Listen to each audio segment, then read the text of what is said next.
नमस्ते किसान साथियों, आप सबका स्वागत है हमारे चैनल डॉक्टर खेती में। आज हम बात करते हैं मूली के बारे में, बरसाती मूली के बारे में। आप हमारे पीछे का फील्ड देख सकते हैं, इन्होंने बरसाती मूली की बिजाई कर रखी है। ये जो बिजाई की थी ये 13 अगस्त की बिजाई की हुई है और ये क्रॉप ऑलमोस्ट 9 से 10 दिन की क्रॉप हो गई है।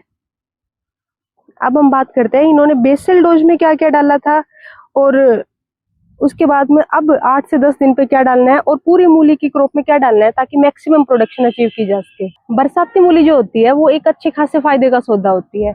अच्छा फायदे का सौदा क्यों है? क्योंकि मंडी में भाव मूली के काफी अच्छे मिलते हैं, लेकिन जो बरसाती मूली में सबसे ज्यादा जो दिक्कत आती है वो क्योंकि इस टाइम पे बारिश का मौसम है, जो इन्वायरमेंट में ह्यूमिडिटी बहुत ज्यादा है, मॉइस्चर बहुत ज्यादा है, उसकी वजह से जो कीटों का और बीमारियों का जो अटैक होता है वो सबसे ज्यादा होने के चांसेस होते हैं। इसलिए और एक जल भराव की दिक्कत के भी, जल भराव भी होने के चांसेस बहुत ज्यादा होते हैं। इसकी वजह से बरसाती मूली खतरा भी बहुत होता है, लेकिन अगर अच्छी मूली होती है तो फायदे का सौदा भी बहुत अच्छा होता है। अब बात करते हैं कंप्लीट बरसाती मूली में बिजाई से लेके आखिर तक आप कैसे कैसे क्या क्या प्रैक्टिस करनी चाहिए ताकि मैक्सिमम प्रोडक्शन अचीव किया जा सके। सबसे पहले बात करते हैं कि पर एकड़ आपने बेसल डोज में क्या क्या डालना है। बेसल डोज मतलब बिजाई से पहले आपने खेत में क्या क्या डालना है। सबसे पहले आपने लेना है 35 किलो डीएपी। अगर आप डीएपी ले रहे हो तो 35 किलो लेना है। अगर आप एमओपी ले रहे हो, म्यूरेट ऑफ पोटास, तो आपने 80 किलो एमओपी एसएसपी लेना है। अगर एसएसपी ले रहे हो तो 80 किलो एसएसपी लेना है और अगर आप डीएपी ले रहे हो तो 35 किलो आपने डीएपी लेना है। इन दोनों में से कोई भी एक लेना है। इसके साथ में आपने एमओपी मिलाना है, muriate of potash. 15 kilo MOP sufficient होता है जो पोटाश की रिक्वायरमेंट पूरी करने के लिए पर एकड़ में। एक सल्फर आपने लेना है, 5 किलो सल्फर आपने लेना है। जो सल्फर आपने लेना है वो बेंटोनाइट सल्फर आता है जिसमें 90% होता है। बेंटोनाइट सल्फर आपने लेना है। ये जो सल्फर होता है बेंटोनाइट सल्फर, ये तीनों का काम करता है। ये खाद के साथ साथ में फंजीसाइड का और कीटनाशक तीनों का काम करता है, इसलिए आपने बेंटोनाइट सल्फर लेना है। इसके साथ में जो चौथी चीज आपने मिलानी है वो कोई भी आप कीटनाशक मिला सकते हो। कीटनाशक आप कोई भी ले सकते हो, या तो रिएजेंट अल्ट्रा ले सकते हो। अगर रिएजेंट लेते हो तो उसमें आपने 3 किलो लेना है 1 एकड़ के लिए। और उसके साथ साथ उसमें जो केमिकल होता है रिएजेंट में, जो उसका सोल्ट होता है वो फिप्रोनिल होता है। फिप्रोनिल 0.3%। आप रिएजेंट नहीं तो फिप्रोनिल का कोई भी और अलग ब्रांड नेम से फिप्रोनिल आ रही हो वो भी ले सकते हो, या फिर इसकी जगह आप क्लोरोपाइरीफोर्स भी ले सकते हो। या तो आप फिप्रोनिल या क्लोरोपाइरीफोर्स में से कोई भी एक केमिकल ले सकते हो। क्लोरोपाइरीफोर्स अगर आप ले रहे हो तो 500 ml आपने क्लोरो लेनी है। अब बात करते हैं फंजीसाइड की।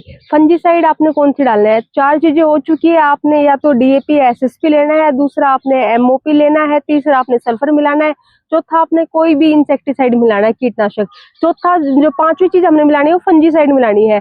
फंजीसाइड आप इसमें थायोफेनेट मिथाइल आती है 70% वेटेबल पाउडर, जो कि रोको के नाम से मार्केट में आते हैं, वो भी ले सकते हैं, काफी अच्छा काम करती है। अगर आप रोको ले रहे हो तो 150 से 200 ग्राम काफी रहेगी 1 एकड़ के लिए। इन सारी चीजों को आप अच्छे से मिला के अपने खेत में छिड़क दीजिए 1 किले में, और छिड़कने के बाद आप अच्छे से बेड बना दो। बेड मेकर जो मशीन आती है उससे आप बेड बना के फिर बिजाई कर सकते हो। अब बात करते हैं कि जो ये बरसाती मूली है इसके लिए आप वैरायटी कौन सी ले। देखो, बरसाती मूली के लिए जो सर्दियों वाली वैरायटी है वो बिल्कुल भी नहीं लगानी चाहिए, क्योंकि उस टाइम पे सर्दियों में टेम्परेचर अलग होता है। इस टाइम टेम्परेचर थोड़ा सा ज्यादा है और साथ में पानी ज्यादा है, तो वैरायटी ऐसी सेलेक्ट करनी चाहिए जो सबसे ज्यादा तो पानी को सहन कर सके और दूसरा थोड़ा सा जो हाई टेम्परेचर है उसको भी सहन कर सके। इसके लिए अलग से मार्केट में 4-5 वैरायटीज आपको मिल जाती है, और भी बहुत सारी है, लेकिन 4-5 एग्जाम्पल के लिए मैं आपको बता देती हूँ। जैसे सिंजेंटा की आती है, सिंजेंटा की GS9 आती है जो कि आइवोरी व्हाइट आती है। सिंजेंटा की GS9 आती है। एक वेलकम की आती है, WS 367 आती है। महिको की भी आती है, माही 22 के नाम से महिको की आती है। या सुकरा की अगर आप लेना चाहते हो तो व्हाइट वंडर 32 के नाम से भी आती है सुकरा की। आप इनमें से कोई भी वैरायटी ले सकते हो, या इसके अलावा भी अगर मार्केट में कोई भी हाइब्रिड आपको मिल रहा है। एक चीज ध्यान रखनी चाहिए, सब्जियों में जब भी आप लगाओ तो F1 हाइब्रिड जो होता है वो ही लेना चाहिए, क्योंकि F1 हाइब्रिड जो बेस्ट परफॉर्मेंस होता है वो देने की उसमें कैपेसिटी होती है F1 हाइब्रिड में। अब बात करते हैं बीज कितना लगेगा। 1 एकड़ में आपका 1 से 1.25 किलो के आसपास बीज लगेगा मूली का। इससे ज्यादा बीज जो बरसाती मूली है उसमें नहीं लगता। अब बात करते हैं आपने खाद और उर्वरक कौन कौन से डालने हैं, उर्वरक का शेड्यूल क्या रहना चाहिए। अब आपने बिजाई कर दिया, वैरायटी सेलेक्ट कर दी है, आपने बेसल डोज सारी डाल दी है, उसके बाद में जब आपका 8 से 10 दिन की मूली हो जाए तो आपने पहला स्प्रे करना है कीटनाशक और फंजीसाइड का। जो पहला स्प्रे करोगे उसके अंदर आपने क्या क्या लेना है, उसके अंदर या तो आप सोलेमोन ले सकते हो 10 ml, ये इंसेक्टिसाइड है, सोलेमोन के नाम से आती है। 10 ml आपने वो इंसेक्टिसाइड लेनी है। साथ में मैनकोजेब लेना है as a fungicide. Mancozeb M45 आती है फंजीसाइड, वो लेनी है। और उसके साथ में NPK मिला लेना है 19-19-19। ये 19-19-19 के आपने 50 ग्राम लेना है। 50 ग्राम NPK लेना है, 30 ग्राम मैनकोजेब लेनी है और 10 ग्राम आपने सोलेमोन लेना है। इसको 15, ये जो डोज आपको बताई है ये एक टैंकी के लिए है। अब आपके 1 एकड़ में आप 4 टैंकी लगा रहे हो, 5 लगा रहे हो, उसके हिसाब से आप इसको मल्टीप्लाई कर सकते हो। पर एक टैंकी में आपने 10 ml सोलेमोन डालना है, 30 ग्राम आपने मैनकोजेब डालना है और 50 ग्राम आपने NPK डालना है और ये आपने स्प्रे करना है। और जो ये सेम स्प्रे है ये आपने रिपीट करनी है दोबारा से। जब आपकी मूली 18 से 22 दिन के आसपास हो जाती है तब आपने सेम स्प्रे रिपीट करना है। एक आपने इंसेक्टिसाइड लेना है, एक फंजीसाइड लेना है, साथ में या तो आप NPK ले सकते हो 19-19-19 या इसकी जगह बायोविटा लिक्विड भी ले सकते हो आप, जो कि 40 ml लगेगा अगर बायोविटा आप लेते हो तो इसकी जगह पे। और ये आपने रिपीट करना है। अब बात करते हैं जब 28 से 30 दिन की आपकी मूली हो जाती है, ठीक है, 28 से 30 दिन पे जाने के बाद आपकी मूली में जो नीचे कंद बनना शुरू हो जाता है, मूली बननी शुरू हो जाती है, तो उस टाइम पे आपको न्यूट्रिएंट्स का सबसे ज्यादा ध्यान रखना है। उस टाइम पे आपने एक तो NPK लेना है। इस टाइम पे जो आप NPK लोगे वो 05234 लेना है आपने, क्योंकि वो उसके अंदर फास्फोरस और पोटाश अच्छा होता है। उस टाइम पे नाइट्रोजन की जरूरत नहीं होती, उस टाइम पोटाश अच्छी खासी मात्रा में मिल जाए वो अच्छा होता है। तो इसलिए आपने NPK 05234 लेना है और उसके साथ में आपने बोरोन लेना है। 15 ग्राम बोरोन एक टैंकी के लिए सफिशिएंट होता है। 15 ग्राम बोरोन जो होता है वो आपके मूली को फटने से बचाएगा, क्योंकि लास्ट में जाके मूली में फोर्किंग की समस्या आती है, आगे जाके 2 मूलियां बन जाती है, फिर उसकी मार्केट वैल्यू नहीं बचती। इसलिए बोरोन आपने 15 ग्राम एक टैंकी के हिसाब से लेना है। उसके साथ में आपने रिडोमिल ले सकते हो, रिडोमिल गोल्ड। ये जो होता है वो आपकी मूली है उसको सड़ने से बचाएगा, क्योंकि लास्ट में क्या होता है मूली सड़ने की समस्या ज्यादा आती है, इसलिए रिडोमिल गोल्ड आप मिला सकते हो। रिडोमिल गोल्ड 25 ग्राम एक टैंकी के लिए सफिशिएंट है। तो आपने जो लास्ट स्प्रे उसमें क्या क्या लेना है, एक तो आपने NPK लेना है 05234 लेना है जो आपने 75 ग्राम लेना है।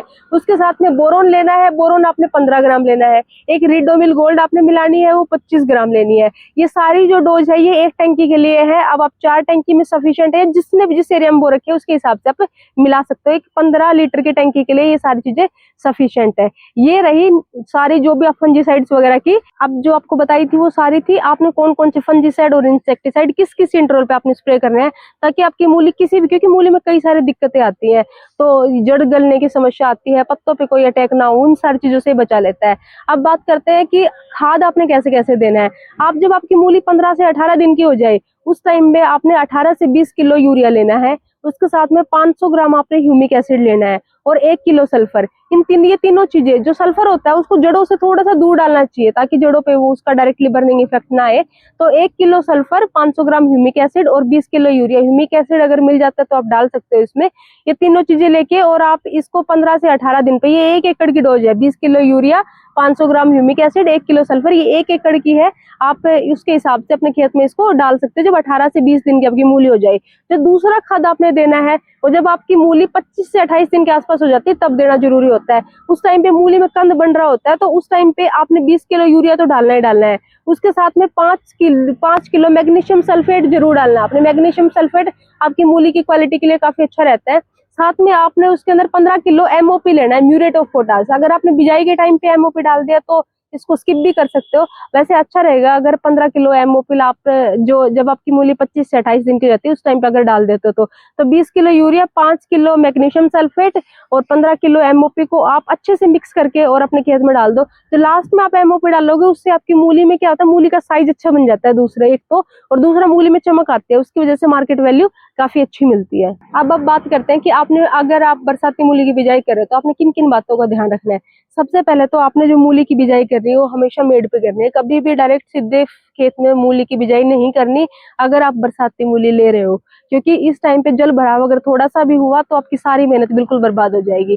दूसरा, आपने जल निकासी का ध्यान रखना है। आप चाहे मेड़ पे मूली बो रहे हो लेकिन अपने आपके खेत में ड्रेनेज अच्छा होना चाहिए, पानी खड़ा नहीं रहना चाहिए। अगर पानी खड़ा रहता है तो मूली की जड़ जो होती है वो सड़ने के चांसेस बहुत ज्यादा होते हैं। तीसरा, आपने खरपतवार नियंत्रण का भी ध्यान रखना है। खरपतवार नियंत्रण के लिए जब आप मूली बोते हो उसके 24 घंटे के अंदर, 24 से 48 घंटे के अंदर, 24 घंटे के अंदर अंदर ही वैसे आपको पेंडीमेथलिन की स्प्रे कर देनी चाहिए। पेंडीमेथलिन जो होती है वो आपने पेंडीमेथलिन 30% ईसी की उसमें आती है, वो 800 ml 1 एकड़ की लगती है पेंडीमेथलिन, वो आप स्प्रे कर दोगे तो वैसे न्यूट्रिएंट की आप खरपतवार की आपको कोई दिक्कत नहीं आएगी। और कोई अगर आपको बरसाती मूली में कोई दिक्कत आ रही है तो आप हमें कमेंट सेक्शन में पूछ सकते हैं। और ऐसा नहीं है कि ये 13 अगस्त को बो दी तो आप 13 अगस्त को ही आपको बोना था, आप अभी भी बो सकते हैं। काफी अच्छा रेट मूली का मिलता है अगर आप अब बोते हो तो मार्केट में। और अभी भी मार्केट में मूली आ रही है तो मतलब लोगों ने और भी पहले से बिजाई कर रखी थी। तो जितना अर्ली आप क्रॉप को लेते हो उतने ज्यादा अच्छे रेट मिलने के आपको चांसेस होते हैं।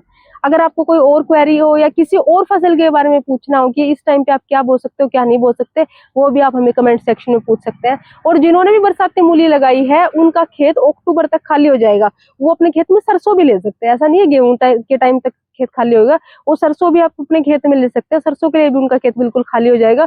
और जैसे ही मूली फाड़ेंगे तो खेत में एक यूं लगा लो आप, कल्टीवेशन जो होता है बा वगैरह बा हैरो जो आप कहते हो, वो भी आराम से मतलब खेत आपको तैयार मिलेगा। आप सीधी अगर सरसों की बिजाई करना चाहो तो भी कर सकते हो। धन्यवाद।